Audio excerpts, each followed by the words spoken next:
Hi there. So today I just thought we'd go over where I am in my own vitiligo journey. Before we begin, just remember that reversing autoimmune is no joke.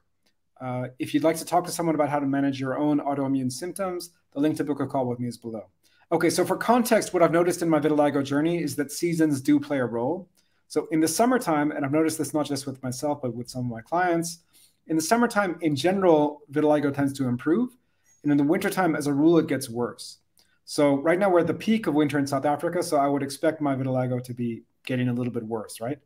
In general, I don't take supplements or vitamins, although I may add a couple in soon. I'll make a video about that later if I end up adding those in. But I do take a pretty high dose of vitamin D, so that's 50,000 IUs once a week, just during the winter time. So I only take that during the winter. Does it improve the vitiligo? Well, it's hard to say. This year I haven't been great with remembering that, and I started a bit late, and I didn't see much of a difference, but I don't know. I would still want to take it just in case it is making a difference. Let me put it that way. This year, and I'll post some photos here so you can see for yourselves, I don't think there's much difference from, say, last winter. If anything, the vitiligo might be a little bit less. On one elbow, it seems to have more or less cleared up. On my right leg, if you look closely, and this is a photo taken from quite close, you can see that there's some vitiligo and it looks like a very big patch. But if I go swimming or something, I don't think you can tell that there's any discoloration at all. In other words, the difference between the vitiligo, lack of pigment, and the regular skin is much less than it was a couple of years ago. The spots on my left knee, so most of my spots were sort of already kind of pigmenting in a little bit. The one on the left knee they were sort of bright white earlier. And that seems to be improving as well. Now, what have I been doing to see these improvements or at least lack of progression?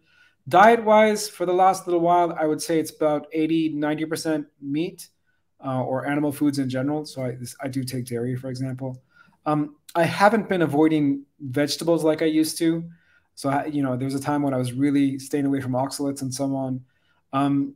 I haven't been eating vegetables much either. So my standard meal these days is quite a lot of red meat, some eggs, maybe some cheese, and some kimchi. I might have fish once or twice a week. I might have chicken if it's around. That's pretty much it. If there's some low-carb veggies around, I might have some of those. But generally for me, that's like a garnish. It's not really the meal. I haven't been doing as much in the way of meditation for the last little while. So when we talk about vitiligo and autoimmune, we also want to talk about stress management through things like meditation. That's one of the things I want to improve on. So in the next couple of weeks, I really want to get back to meditating more seriously. Also, the breath work that used to be part of my routine is much less.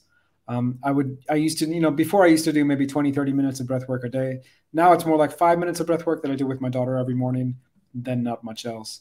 I've been exercising, and when I'm exercising, I'm trying to do it in a way that's really going to peak. So I try and exercise at high intensity and then sort of relax after the exercise, right? So I do 2 hard workouts in the gym per week, maybe one day of playing tennis for a couple of hours and one day of Kung Fu. To be perfectly honest, the Kung Fu is generally pretty intense. I haven't been great with making it to Kung Fu class. Sorry about that, Sifu. But again, that's something I hope to get more into in the next couple of months. So what do I think is making the biggest difference for me? Well, I think avoiding wheat in particular and carbs in general, maybe. That seems to be the biggest thing. Like when I'm a little bit casual about that. So I was traveling recently and I ate wheat. If I eat wheat 2 or 3 days in a row, then I notice symptoms coming back. Not just the vitiligo. Obviously, vitiligo takes more time to see differences, but I notice other symptoms, digestive issues, other skin issues, and so on coming up. I've talked in other videos about why wheat is such a concern when it comes to autoimmune disease. So I won't repeat that here. But I think that when the gut, it's related to the gut health, right? So when your gut's in pretty good shape, and as a rule, my gut's been in good shape over this period. As it's gotten colder, I've introduced more broths and soups, collagen-rich stocks, and so on. I think some of that makes a difference. The last thing that I'll just briefly mention is that I've greatly reduced my alcohol intake in recent months. I never really drank that heavily. Before, at one point, maybe I was drinking 4 or 5 drinks per week. Now I think it's more like 1 or 2 drinks per month. And I've noticed some benefits when it comes to body composition and other things. I'm not sure, to be perfectly honest, that it's made a difference in the vitiligo, but I'm just mentioning it so that, I just want to keep a full account of all the things that I've done that may be making a positive impact in my case. With that, how's your autoimmune symptoms going? How's your vitiligo going? I'd love to hear from you in the comments. With that, I'm Samir. I'm a health coach and a PhD student. I'll see you next time.